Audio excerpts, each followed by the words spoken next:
El reino de Dios y el reino de los cielos. Capítulo 40. Otras parábolas del reino de los cielos. Octava parte última. La parábola de los talentos, parte sexta última.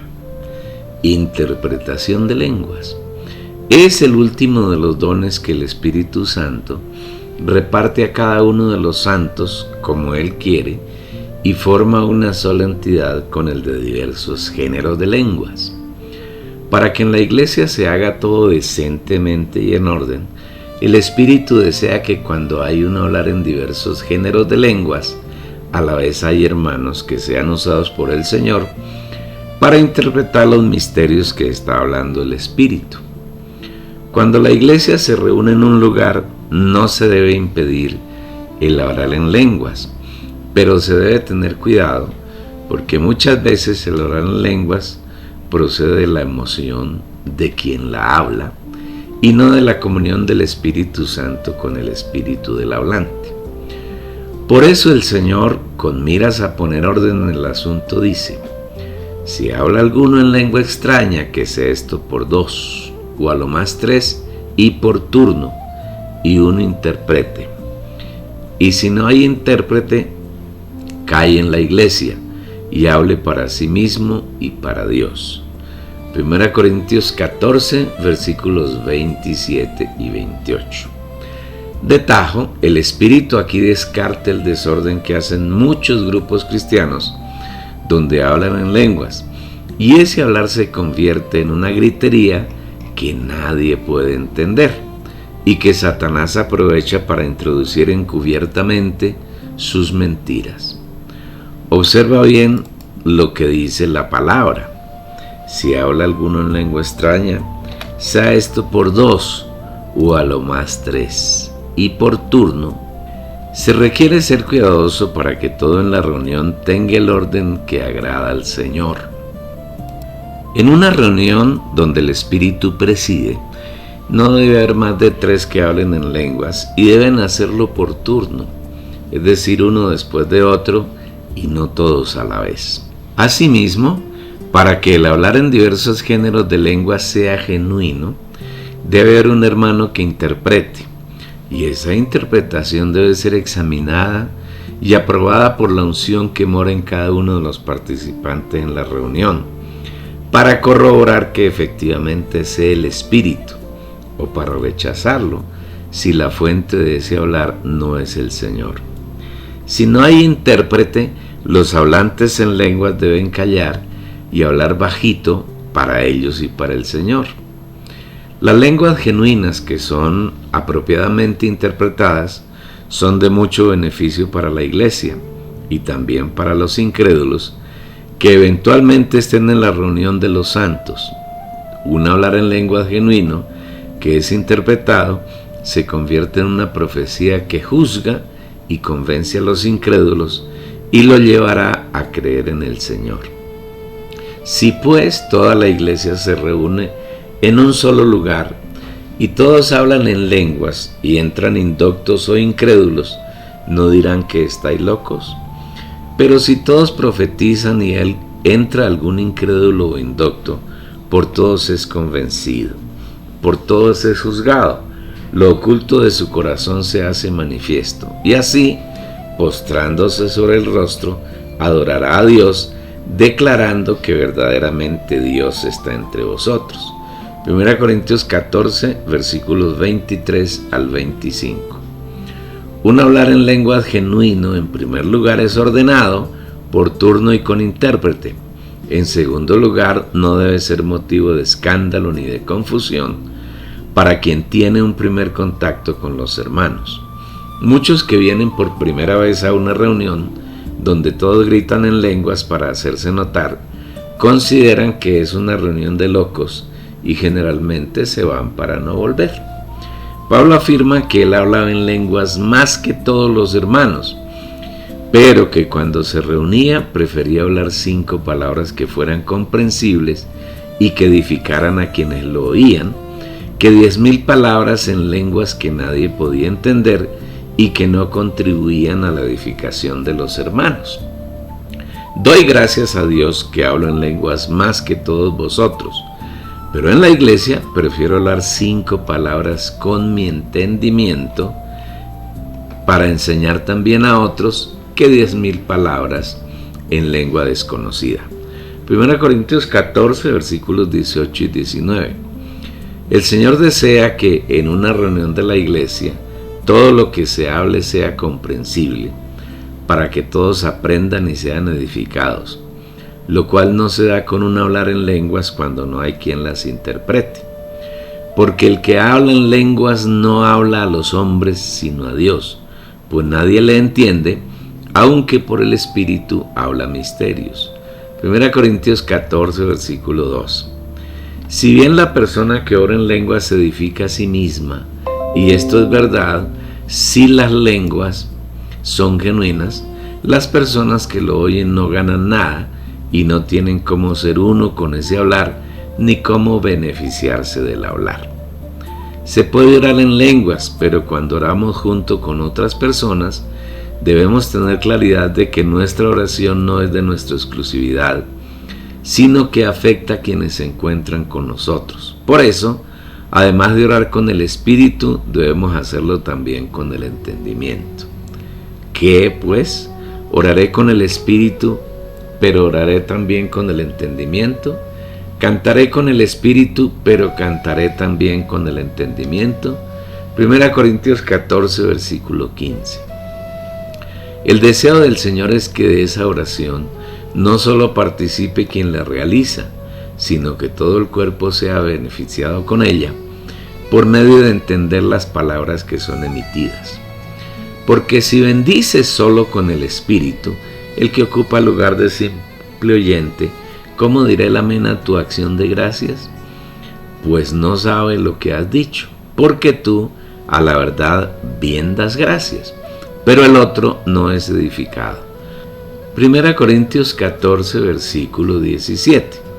El deseo del Señor en toda reunión de la iglesia, no importa el lugar donde ésta se dé, es que todos los hermanos sean edificados, incluso aquellas personas que se reúnen por primera vez. No debe usarse el don de lenguas como una oportunidad para mostrarse y ser importante ante los demás, sino que debe hacerse todo para el Señor, en orden, decentemente y con miras a agradarlo y a que todos los miembros del cuerpo se satisfagan en el Señor y sean edificados. Esperamos que estas palabras aclaratorias nos ayuden a entender los distintos dones que el Espíritu reparte a cada uno de los miembros del cuerpo de Cristo, para que todos obtengan provecho de ellos, para que sean usados conforme al Espíritu y no permitamos ningún abuso ni desviación de parte de Satanás, y para que, entendiendo el uso y la función de estos dones, podamos entender la parábola de los talentos de la cual estamos hablando. Teniendo claridad de que los dones son las cosas que hace el Espíritu, repartiendo a cada miembro como Él quiere, pero todas estas cosas las hace uno y el mismo Espíritu, repartiendo a cada uno en particular como Él quiere. 1 Corintios 12, versículo 11. No podemos avanzar sin antes hablar de las otras cosas que el Señor da a la iglesia para que desarrollemos esos talentos que el Señor dio a cada uno de sus hijos, para que los desenvolvamos y alcancemos su estatura. Debemos entender que en la parábola de los talentos, el Señor, antes de irse, aunque también se quedó en nuestro espíritu, repartió dones a cada uno según su capacidad. Así lo confirma 1 Corintios 12, 13. Porque así como el cuerpo es uno y tiene muchos miembros, pero todos los miembros del cuerpo, siendo muchos, son un solo cuerpo, así también el Cristo. Porque por un solo espíritu fuimos todos bautizados en un cuerpo, sean judíos o griegos, sean esclavos o libres, y a todos se nos dio a beber de un mismo espíritu. Téngase bien claro que el cuerpo de Cristo, que es la iglesia, no es un grupo particular o especial de creyentes, sino que ese cuerpo está integrado por todos los hijos de Dios, aquellos que el Padre ha dado al Hijo y que el Hijo ha recibido por medio de la regeneración, entrando en ellos y constituyéndolos en hijos de Dios. Ninguno puede venir a mí si el Padre que me envió no le trajere. Ninguno puede venir a mí si no le fuere dado del Padre. Juan 6, versículos 44 y 65. Venir a Jesús y ser parte de su cuerpo es un asunto de elección del Padre y no de nosotros. Todos aquellos que el Padre ha traído al Hijo conforman el único cuerpo, que junto con el Señor Jesús como la cabeza, viene a ser el Cristo. Algunos maestros estudiosos de la Biblia hablan de Cristo y la Iglesia, y de manera muy sutil dan a entender que son dos entidades separadas y distintas, porque pretenden que su grupo es la única iglesia y que los demás hermanos, los que no están con ellos y que no siguen sus enseñanzas, no son miembros del cuerpo.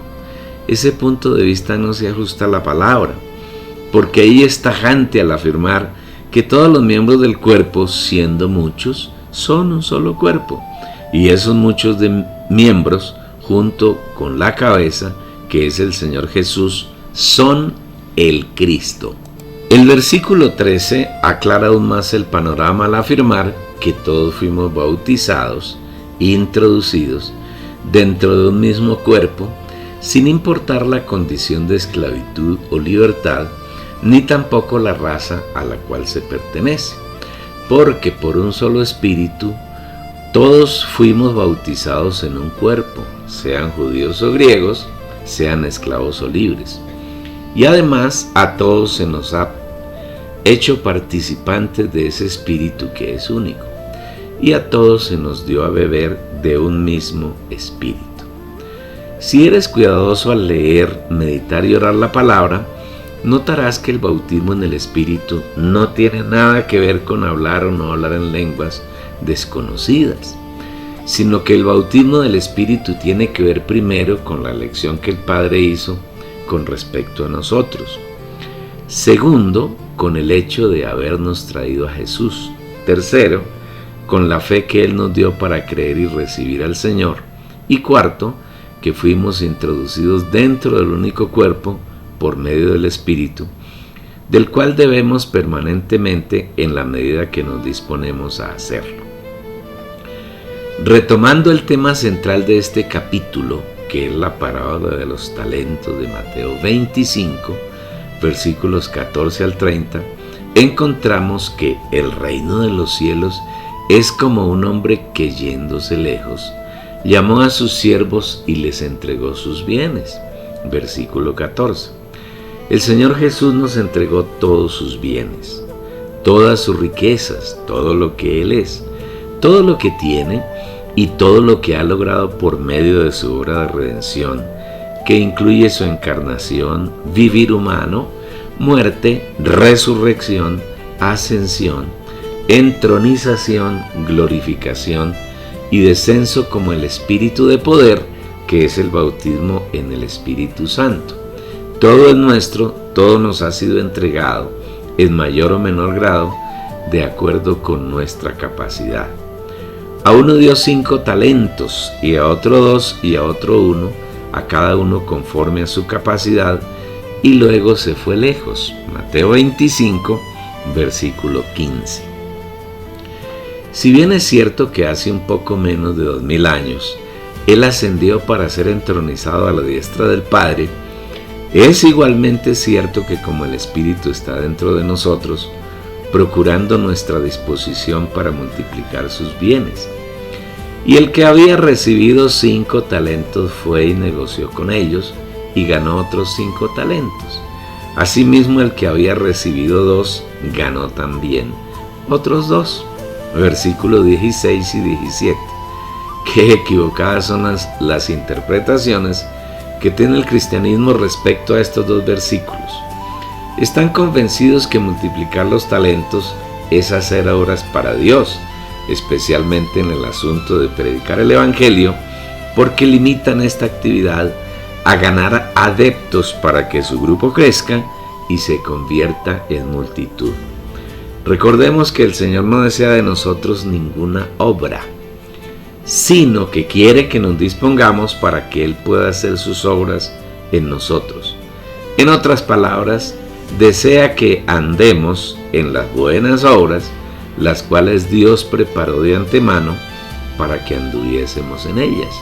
Efesios 2, versículo 10. Observa que las obras son preparadas de antemano por Dios y no por los hombres. Pero todas estas cosas las hace uno y el mismo Espíritu, repartiendo a cada uno en particular como Él quiere. 1 Corintios 12, versículo 11. Negociar los 2 talentos y ganar otro talento es simplemente caminar en esas obras que Él ha preparado de antemano para nosotros. Esto quiere decir vivir y andar por el Espíritu. De esta manera el Señor crece en nosotros y va saturando poco a poco nuestra alma, hasta que logramos los 4 elementos de que habla Efesios 4, versículo 13. Llegar a la unidad de la fe, alcanzar el pleno conocimiento del Hijo de Dios, ser el hombre de plena madurez que produce frutos permanentemente para el disfrute del Señor y alcanzar la estatura de la plenitud de Cristo. Esto es multiplicar los talentos. Sin embargo, debido a la naturaleza caída y ambiciosa de los creyentes que no buscan madurar en el Señor, los que tienen un solo talento se llenan de inconformismo y lo entierran. Pero el que había recibido uno fue y cavó en la tierra y escondió el dinero del Señor. Mateo 25, versículo 18. A esto se refiere 1 Corintios 12, versículos 15 al 16. Si dijere el pie, porque no soy mano, no soy del cuerpo, por eso no será del cuerpo. Y si dijere la oreja, porque no soy ojo, no soy del cuerpo, por eso no será del cuerpo.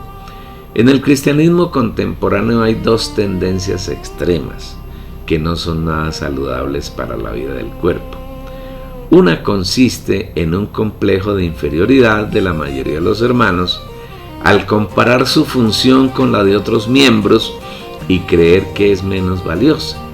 Los hermanos creen que ser pie es inferior a ser mano y menosprecian el valor que el Señor les da como miembro del cuerpo, o que ser oreja es inferior a ser ojo y tratan de excluirse del cuerpo. La otra tendencia es la de creer que en el cuerpo hay miembros superiores e inferiores, miembros más y menos importantes, y la mayoría se sienten inferiores y menos importantes y dedican su vida de creyentes a seguir ciegamente a hombres que se convierten en, comillas, sus líderes, pero no siguen al Señor, que es el único líder, la cabeza de la iglesia, y que guía a todos los miembros del cuerpo a través de la unción que han recibido y que mora en ellos. Pero la unción que vosotros recibisteis de Él permanece en vosotros, y no tenéis necesidad de que nadie os enseñe. Así como la unción misma os enseña todas las cosas, y es verdadera y no es mentira, según ella os ha enseñado, permaneced en Él. 1 Juan 2, versículo 27. En esto consiste en cavar en la tierra y enterrar el talento. No desempeñar la función que el Señor le ha asignado a cada uno como miembro de su cuerpo y permitir que sean otros los que hacen las cosas por el creyente que anula su talento. A esta terrible parálisis del cuerpo contribuyen los líderes ambiciosos que no ayudan a todos los miembros a funcionar y además de no ayudarlos, se lo impiden. Si todo el cuerpo fuera ojo, ¿dónde estaría el oído? Si todo fuese oído, ¿dónde estaría el olfato? 1 Corintios 12, versículo 17. En los grupos cristianos de la denominación que sean, todo se hace en función de un líder que consciente o inconscientemente se considera que es todo el cuerpo. Ha habido a lo largo de la historia de la iglesia algunos hermanos a quienes el Señor les ha dado revelaciones y visiones genuinas, pero la gran mayoría de esos hermanos, con contadas excepciones, han conformado con esas visiones y revelaciones organizaciones excluyentes, considerando que su organización es la única que el Señor acepta y que todos aquellos que están fuera de ella están excluidos y no pueden agradar a Dios. Debido a eso, los congregados deifican a los líderes y los convierten en sus ídolos, desplazando al Señor a un segundo lugar. Este es un pecado muy grande del que los creyentes contemporáneos necesitan arrepentirse. Pero no es así como piensa el Señor y como ha planeado sus negocios. Más ahora, Dios ha colocado a los miembros, cada uno de ellos, en el cuerpo como Él quiso. 1 Corintios 12, versículo 18. El Señor es quien distribuye las distintas funciones del cuerpo como Él quiere, porque el cuerpo es de su propiedad, no de una organización particular. Él es la cabeza del cuerpo y no lo es un líder particular. Él es soberano para poner los miembros en el cuerpo como a Él le place, y nosotros, los creyentes, debemos someternos a ese arreglo que es conforme a su voluntad. El cuerpo de Cristo, que es Cristo mismo, así como el cuerpo humano, no puede ser un solo miembro. En otras palabras, en el cuerpo todos los miembros deben funcionar en la medida que Dios les ha dado. Pero no es esto lo que ocurre en el cristianismo contemporáneo degradado, porque allí es el pastor, el reverendo, el comillas apóstol, quien ordena, decide y hace las cosas. Los hermanos no pueden hacer nada si primero no se consulta con el líder, porque si el Espíritu le muestra algo, pero no es aprobado por él, comillas jefe, inmediatamente es acusado de rebeldía, puesto en disciplina, y si no la acepta, es expulsado, satanizado y excomulgado del grupo. Al Señor no le es permitido decidir nada, solamente el líder tiene la palabra. El Señor ha sido expulsado de ese grupo. Esta es la iglesia contemporánea que corresponde a la situación de la Odisea. No obstante, el Señor, por el inmenso amor que tiene por sus hijos, le dice: he aquí, yo estoy a la puerta y llamo. Si alguno oye mi voz y abre la puerta, entraré a él y cenaré con él y él conmigo. Apocalipsis 3, versículo 20. Los miembros del cuerpo no se excluyen. El cuerpo tiene muchos miembros y todos son distintos y tienen una función diferente. Pero a pesar de ser muchos miembros, todos ellos forman un solo cuerpo. Porque si todos fueran un solo miembro, ¿dónde estaría el cuerpo? Pero ahora son muchos los miembros, pero el cuerpo es uno solo. 1 Corintios 12, versículos 19 al 20. Y bajo ninguna circunstancia pueden excluirse. Ni el ojo puede decir a la mano: no te necesito, ni tampoco la cabeza a los pies: no tengo necesidad de vosotros. 1 Corintios 12, versículo 21. Cada uno de los hijos de Dios hemos sido puestos en el cuerpo de Cristo según la voluntad de Dios.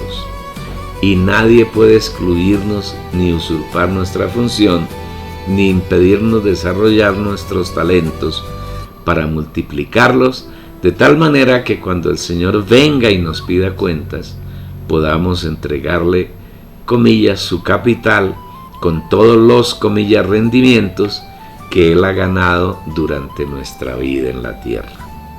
Entiende, querido hermano, que tú eres miembro del cuerpo de Cristo y la función que el Señor te ha dado es honrosa y que tú debes honrar al Señor disponiéndote para que Él trabaje y multiplique tus talentos.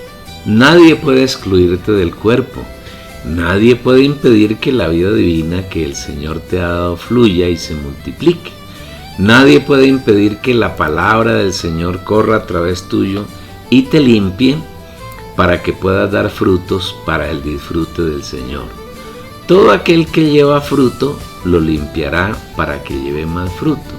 Ya vosotros estáis limpios por la palabra que os he hablado. Juan 15, versículos 2 y 3. Sin embargo, si eres de aquellos santos que no dan fruto, si en ti el Señor no encuentra nada que pueda disfrutar cada día, es decir, si eres de aquellos hermanos que consideran que el Señor se equivocó al ponerte en el lugar del cuerpo en que te puso y en darte la función que te dio, y por esa causa cavas en la tierra y entierras tu talento, estás propenso a ser quitado. Todo pámpano que en mí no lleva fruto, lo quitará. Juan 15, versículo 2. Ser quitado quiere decir que no hay posibilidad de permanecer en el Señor. Es decir, no se puede vivir y andar por el Espíritu, y en ese caso, el que en mí no permanece será echado fuera como pámpano, y se secará, y los recogen, y los echan en el fuego y arden. Juan 15, versículo 6. Los miembros del cuerpo se ayudan entre sí. Como en el cuerpo humano, en el cuerpo de Cristo, la Iglesia, no hay un solo miembro innecesario, sino que cada uno es indispensable con relación a los demás. Todos son indispensables. Todos han sido puestos por el Señor para ayudarse mutuamente y no para despreciarse ni para excluirse. A veces un hermano se cree que es el miembro más débil del cuerpo, por su condición, pero a ese miembro débil el Señor le dice: antes bien, los miembros del cuerpo que parecen más débiles son los más necesarios. 1 Corintios 12, versículo 22. Una ilustración que puede ayudarnos mucho es comparar algunos miembros entre sí. Por ejemplo, el dedo meñique con el muslo. El primero es tan pequeño, aparentemente débil e insignificante, pero cuántas cosas hermosas y refinadas pueden hacerse con ese pequeño dedo. ¿Quién podría ejecutar una hermosa melodía en un instrumento musical si faltase el dedo meñique en alguna de sus manos? Es el muslo con todo y ser el muslo con todo y tener el hueso más grande del cuerpo y gran cantidad de poderosos músculos, no puede desempeñar la función del pequeño meñique. Si bien el muslo tiene capacidad de desarrollar trabajos tan pesados en los que el meñique sería aplastado, los dos son tan necesarios e importantes para el cuerpo humano que el faltar uno cualquiera de ellos no sería posible vivir una vida completa. De la misma manera, en el cuerpo de Cristo, todos los miembros, por insignificantes y débiles que parezcan, son necesarios e imprescindibles, y con el funcionamiento de ellos, el cuerpo es armonioso y Dios es plenamente satisfecho y glorificado. En la mente natural caída se hace discriminación de algunos miembros, porque otros miembros los consideran indignos e indecorosos, pero ese no es el pensamiento del Señor con respecto a los miembros del cuerpo. Y a aquellos del cuerpo que nos parecen menos dignos, a estos vestimos más dignamente, y los que en nosotros son menos decorosos, se tratan con más decoro. 1 Corintios 12, versículo 23. Si Dios nos ve directamente, nos encuentra desnudos, indignos e indecorosos, pero cuando el Señor nos ve en Cristo, nos encuentra dignos, decorosos y hermosos. Pero si no estamos llenos de Cristo, si no le permitimos al Señor que nos vista de Él, estamos desnudos delante de Dios. Por eso el Señor aconseja a quienes vivimos la última etapa de la iglesia: por tanto, yo te aconsejo que me compres vestiduras blancas para vestirte y que no se descubra la vergüenza de tu desnudez. Apocalipsis 3, versículo 18.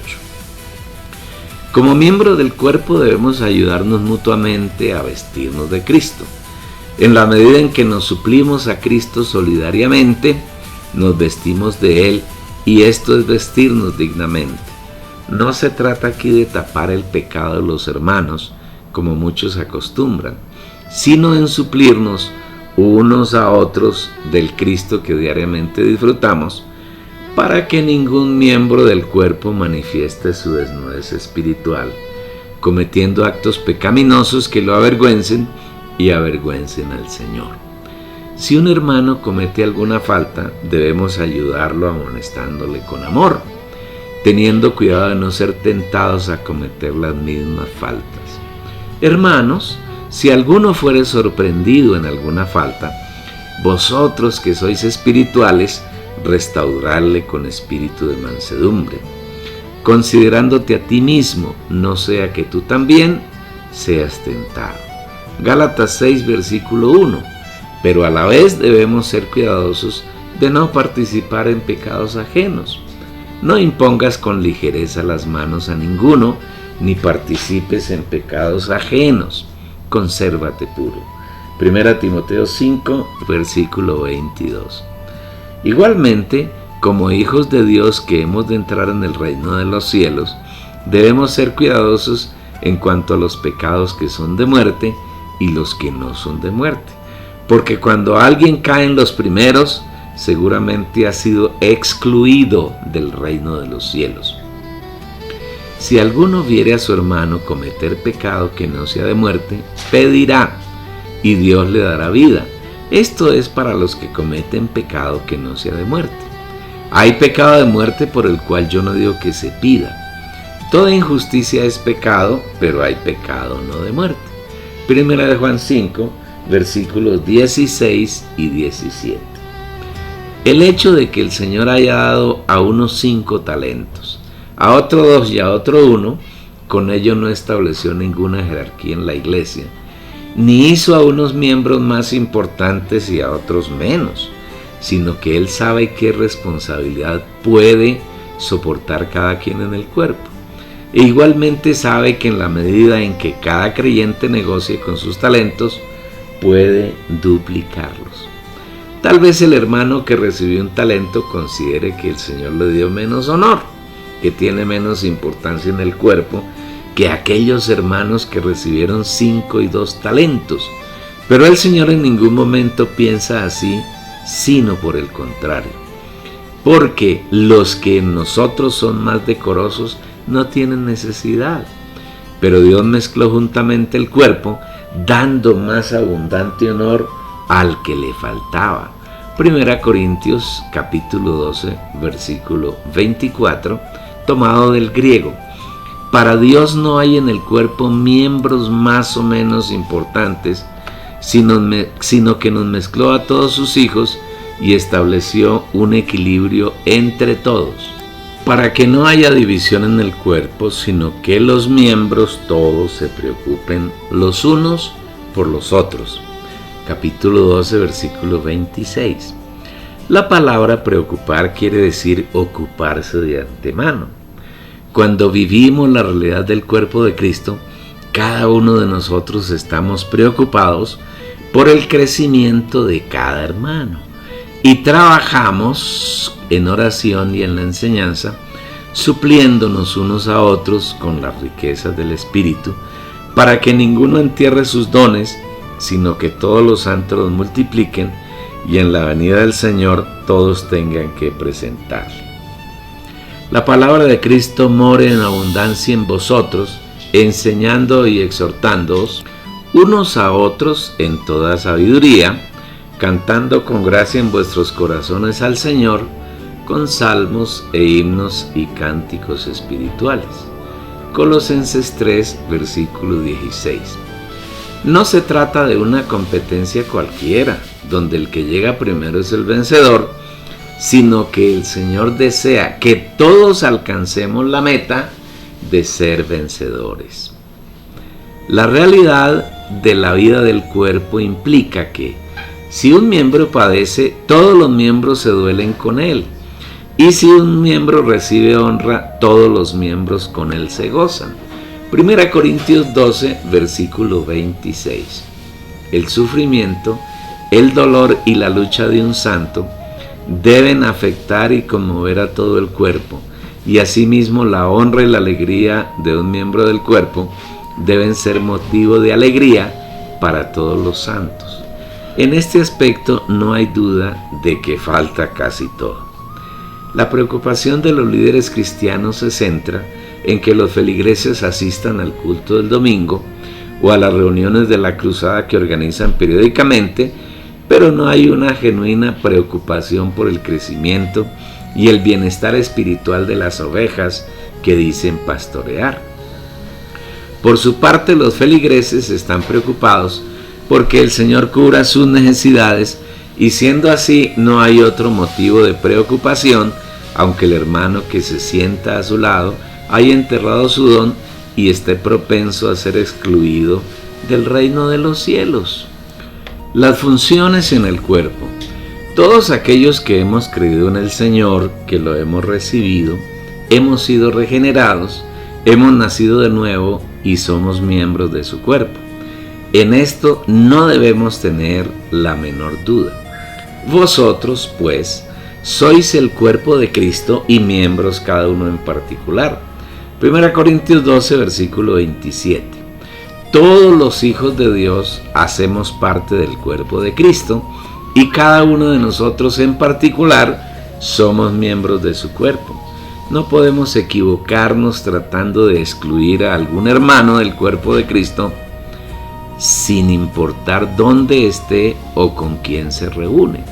Ni tampoco podemos cerrar tratando de incluir a algunos que el Señor no haya escogido y traído a su cuerpo.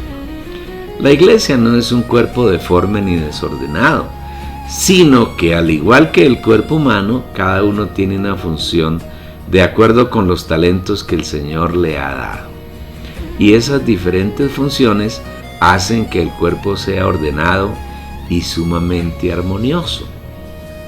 Y aún nos puso Dios en la iglesia, primeramente apóstoles, luego profetas, lo tercero maestros, luego los que hacen milagros, después los que sanan, los que ayudan, los que administran, los que tienen don de lenguas. 1 Corintios 12, versículo 28.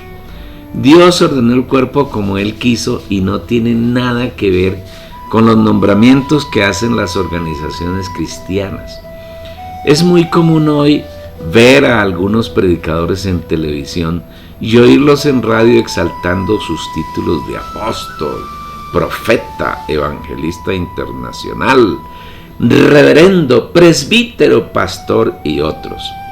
Casi siempre esos son títulos autoimpuestos por la persona que se jacta de tener una u otra función, o son otorgados por la organización a la que pertenecen, pero no han sido funciones constituidas por el Señor, como lo dice la palabra de Dios. Y Él mismo constituyó a unos apóstoles, a otros profetas, a otros evangelistas y a otros pastores maestros. Efesios capítulo 4, versículo 11. La palabra dice que ha sido el Señor quien puso a unos en la iglesia como apóstoles, a otros como profetas, a otros como hacedores de milagros, a otros como aquellos que sanan, a otros como ayudantes de los hermanos, a otros como administradores y a otros como los que hablan lenguas y como intérpretes de lenguas. Pero estas funciones no implican jerarquización ni un orden de importancia, porque ya el Señor nos ha mostrado que en el cuerpo no hay miembros que sean más importantes que otros, sino que cada miembro se distingue porque tiene una función específica. Tampoco estas funciones implican liderazgo y sumisión, como exigen los líderes del cristianismo contemporáneo, sino que se debe tener claridad de que el líder y la cabeza de la iglesia es el Señor Jesús y nadie más. Y los creyentes debemos sujetarnos, someternos y obedecer solo a Él. Los apóstoles, los profetas, los hacedores de milagros, los ministradores de sanidades, los ayudantes, los administradores, los que tienen don de lenguas, son hermanos nada más, que ejercen sus funciones dependiendo de la cabeza. Ellos no son hermanos especiales que tienen alguna autoridad para enseñorearse de los demás hermanos y someterlos a sus caprichos y a sus puntos de vista. Si todos los santos viésemos y entendiésemos esta realidad, se acabaría el gran problema de división, porque la única cabeza sería el Espíritu, y todos nos someteríamos a Él y seríamos diligentes en guardar la unidad del Espíritu. Todos los santos pueden y deben ejercer las funciones que el Señor ha establecido en la Iglesia. Por eso el Señor pregunta: ¿son todos apóstoles? ¿Son todos profetas?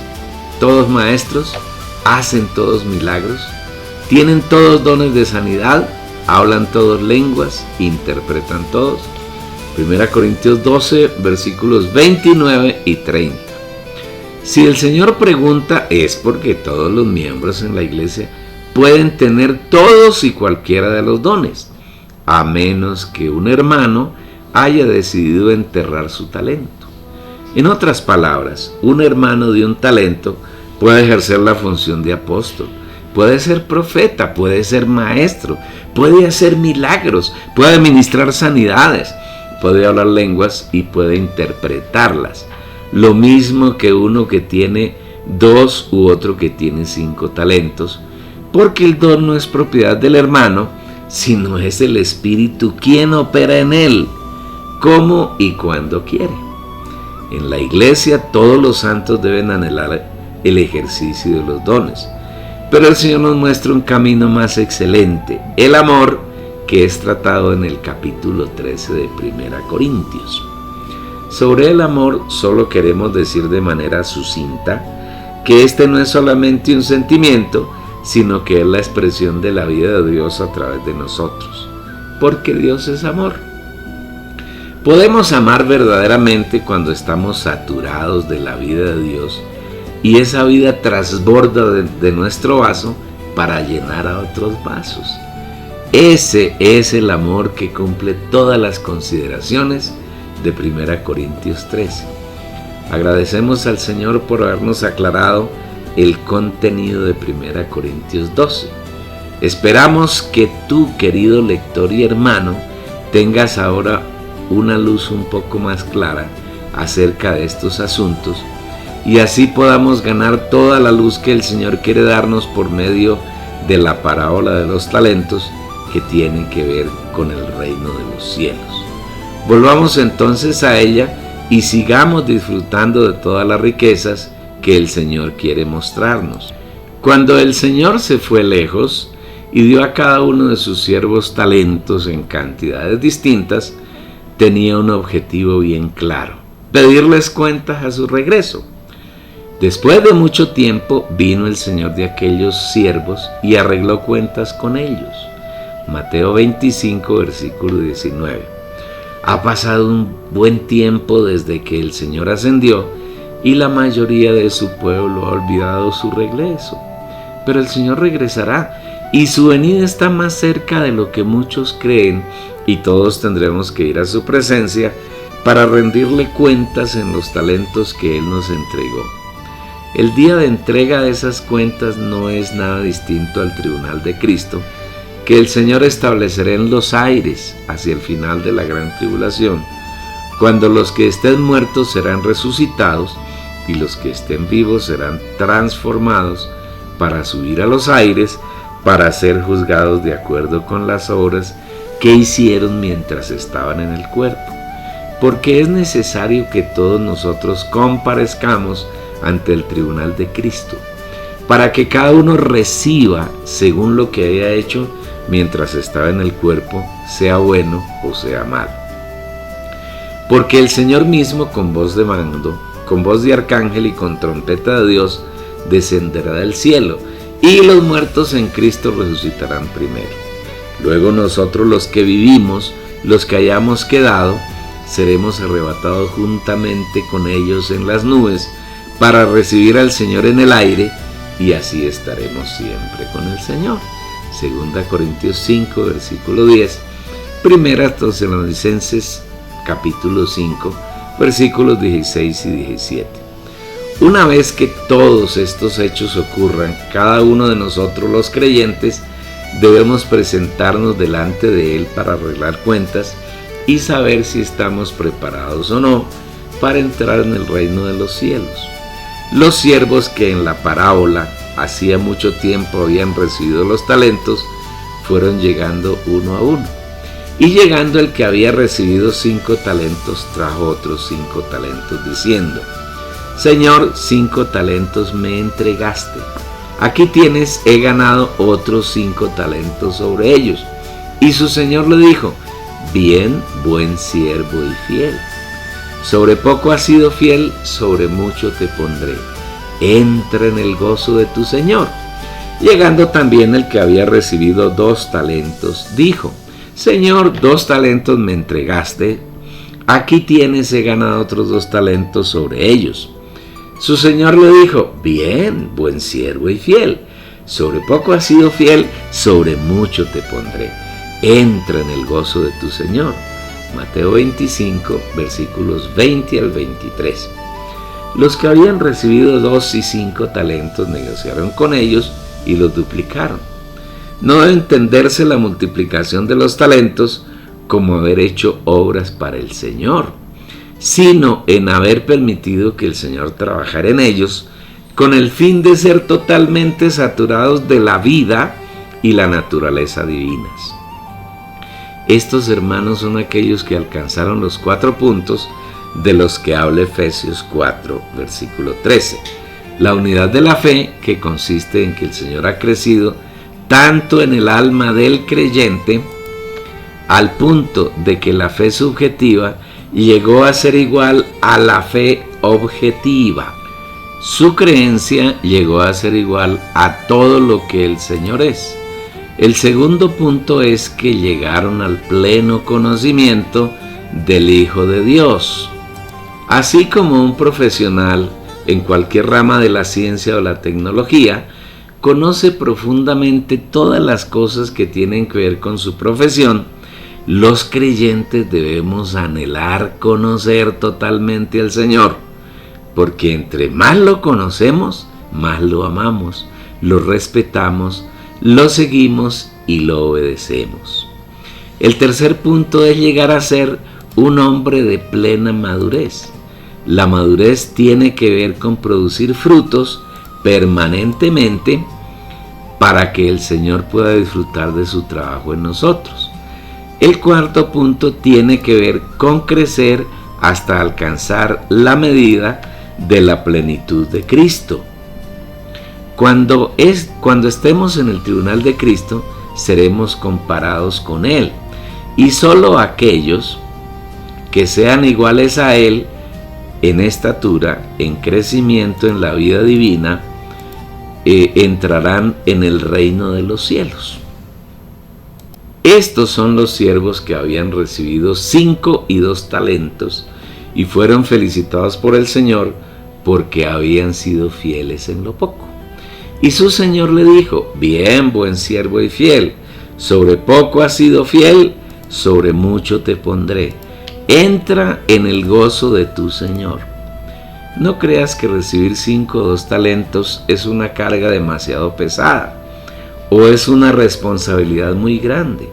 El Señor dice que es poco y que debido a la fidelidad de los siervos, ahora sí Él los pondrá sobre mucho y están listos para entrar en el gozo sin igual del Señor. Es decir, estos son los vencedores que entrarán en el reino de los cielos. El Señor no demanda de sus siervos grandes cosas, sino solamente una: fidelidad.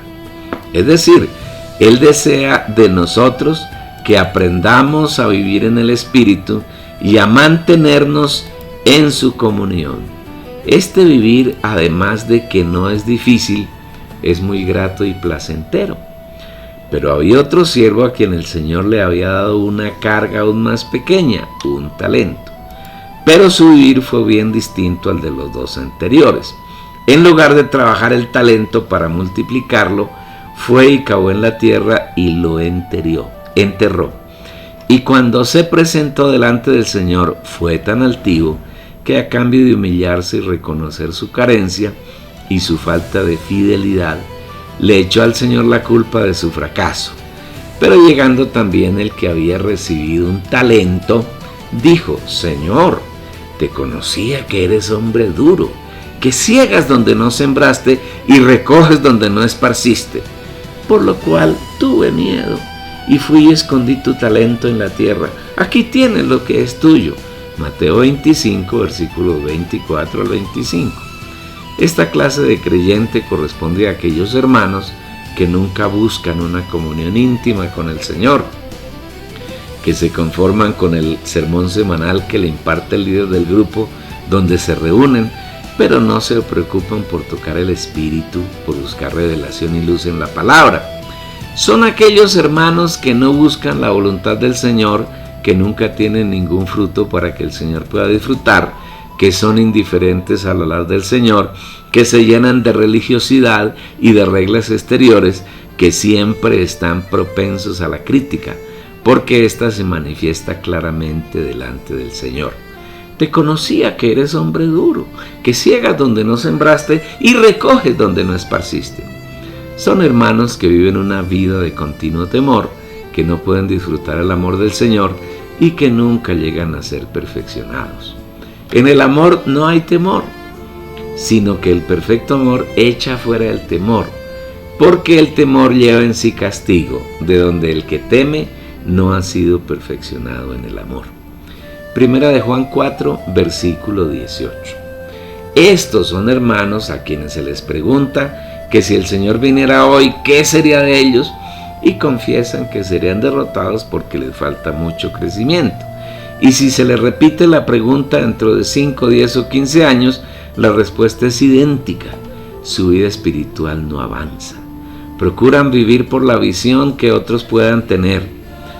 Se amparan en liderazgos humanos y alegan que sus líderes son los siervos que el Señor ha puesto en la iglesia y que bajo su cobertura todo estará bien. Si observas la parábola con cuidado, te darás cuenta de que el Señor le pide cuentas a cada uno, que la rendición de cuentas es individual y no colectiva, que ningún creyente puede responder por otro, sino que personalmente cada uno estará cara a cara con el Señor, rindiendo cuentas de su vivir como creyente. La situación del siervo que recibió un talento y en lugar de abrirse al Señor para que Él lo trabajara y produjera frutos, es muy triste y dolorosa, porque inmediatamente viene la maldición del Señor. Respondiendo su Señor le dijo: siervo malo y negligente, ¿sabías que ciego donde no sembré y que recojo donde no esparcí? Mateo 25, versículo 26.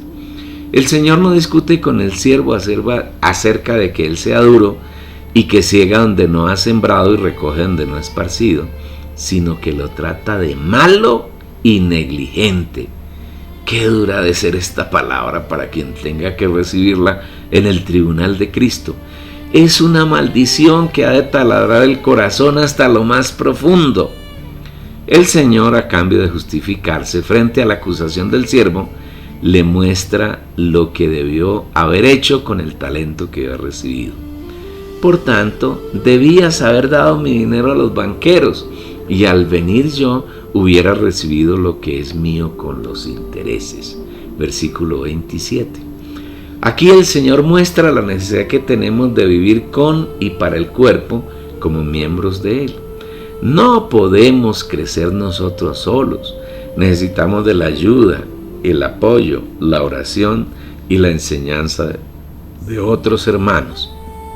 La iglesia no es un archipiélago donde cada miembro es una isla separada e incomunicada de los demás miembros, sino que es un cuerpo donde todos nos ayudamos unos a otros, donde todos disfrutamos al Cristo que mora en nuestro espíritu. Por eso es tan importante no dejar de reunirnos y tener reuniones que sean espirituales, es decir, reuniones en las que nuestro espíritu tenga un encuentro con el Espíritu del Señor, en la que Él sea quien hace, habla, enseña, consuela, exhorta y disfruta. Tampoco se crea que por el hecho de ir a una reunión o más en la semana sea suficiente para crecer y madurar y para multiplicar los talentos. Si bien es verdad que bajo ninguna circunstancia debemos dejar de congregarnos, también lo es que si La reunión a la que tú asistes no es una reunión del Espíritu, tampoco hay ningún fruto. Las reuniones del cristianismo se reducen a un programa previamente establecido, donde hay unas pocas oraciones, generalmente salidas de la carne, no del Espíritu. Igualmente se cantan algunos coros e himnos de muy bajo contenido espiritual, prácticamente ninguno, porque buscan agradar el alma de los asistentes sin tocar el espíritu. A continuación, si hay artistas cristianos, estos se presentan para ser aplaudidos, para aumentar su fama y para ser alabados. Después el pastor, reverendo, apóstol o con cualquier título hace un discurso a manera de sermón donde supuestamente habla la palabra de Dios. Los asistentes a la reunión se emocionan hasta el éxtasis, gritan vítores, aplauden, admiran al predicador y en ese estado de emoción, cuando todo el poder que hay en el alma de las personas, Satanás lo ha liberado, ocurren una gran cantidad de comillas milagros, en los que no está el Señor porque de ninguna manera lo glorifican, sino que los asistentes creen más en el predicador y lo encumbran en el pedestal de la fama. En un tipo de reunión así no hay ni un milímetro de edificación espiritual. Simplemente los asistentes se han emocionado en su alma, pero la vida del Señor no ha crecido nada en ellos. Recalcamos el hecho de que una reunión del Espíritu no es nada distinto al encuentro del Espíritu de los creyentes con el Espíritu de Dios. Cuando la reunión es de ese tipo, en ella el Espíritu es quien decide lo que se ha de hacer en cada momento y no un hermano que se constituye en director o líder de la reunión. En esa reunión tal vez el Espíritu desea orar y va tomando en orden a cada uno de los presentes y ora a su carga. Tal vez el Espíritu desea disfrutar un himno que tenga una letra inspirada en el Espíritu que revela los misterios de Dios, su persona y su plan. Los hermanos entonces hablan acerca del contenido del himno, revelando los distintos puntos del mismo y manifestando la experiencia que hayan podido tener con respecto a él, y luego lo cantan una o dos veces, según el Espíritu los guíe. En esa reunión espiritual, si no es muy numerosa, lo cual es recomendable, el Espíritu puede trazar un tema bíblico que puede ser revelado a muchos de los hermanos presentes en la reunión y en orden. Uno por uno, va expresando la revelación que el Espíritu va dando, para que los presentes sean enseñados, sean edificados, consolados y exhortados. En cada reunión espiritual el Señor se siembra a sí mismo como semilla, a través de la palabra que revela por medio de los profetas, que en distinta medida son todos los que asisten a la reunión. Cada hermano durante la semana labora en esa palabra hasta producir una cosecha de las riquezas de Cristo. Cosecha que se debe llegar a la siguiente reunión para que todos puedan comer de la comida espiritual exuberante que el Señor suministra a todos y a cada uno de los santos. Este es un verdadero ejercicio de los dones y esto lo hacen los hermanos que deciden no enterrar el o los talentos que el Señor les entregó, con el fin de que su vida de creyente produzca frutos a 100, a 60 y a 30 por uno. Mas el que fue sembrado en buena tierra, este es el que oye y entiende la palabra y da fruto y produce a 100, a 60 y a 30 por uno. Mateo 13, versículo 23.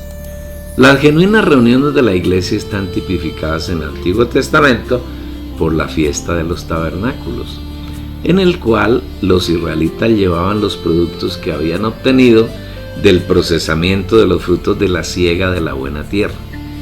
Durante 7 días ellos hacían enramadas y comían todo aquello que habían llevado para celebrar la fiesta.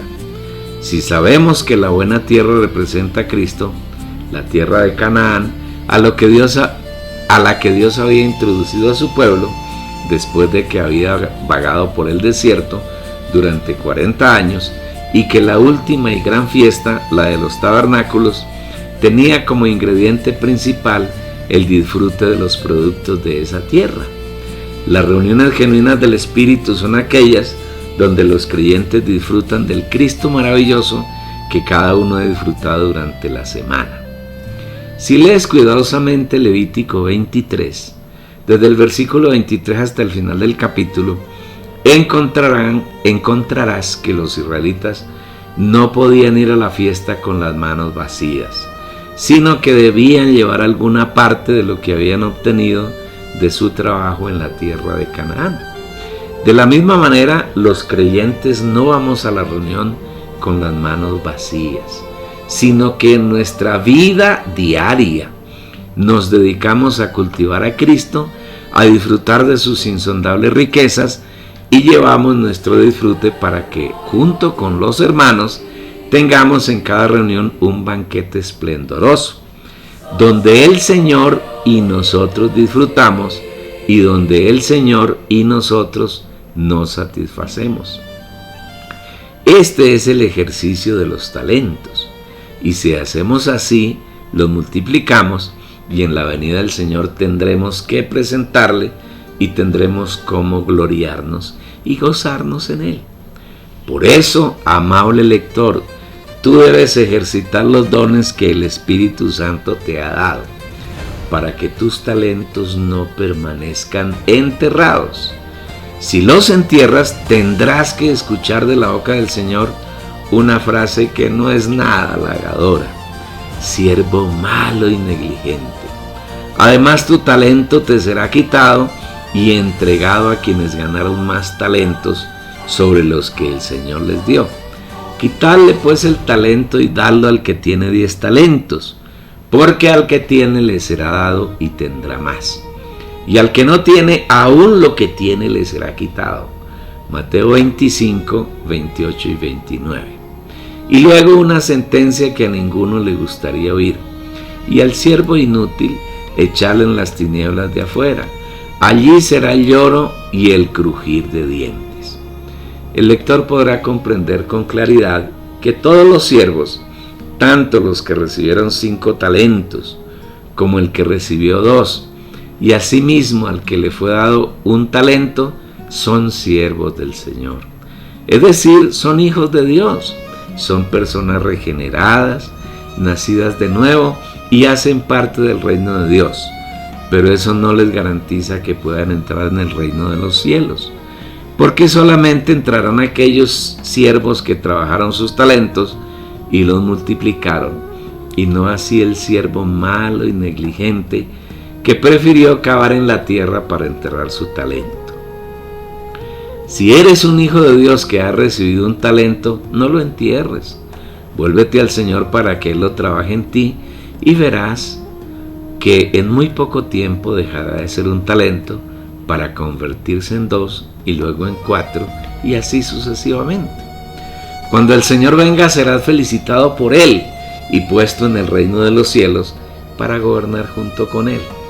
Ningún hermano de un talento debería ser excluido del reino de los cielos. Depende de ti. Reiteramos que trabajar los talentos que el Espíritu nos suministra no tiene nada que ver con hacer obras para Dios, sino en permitir que Él trabaje sus obras en nosotros, aquel que preparó de antemano para que anduviésemos en ellas.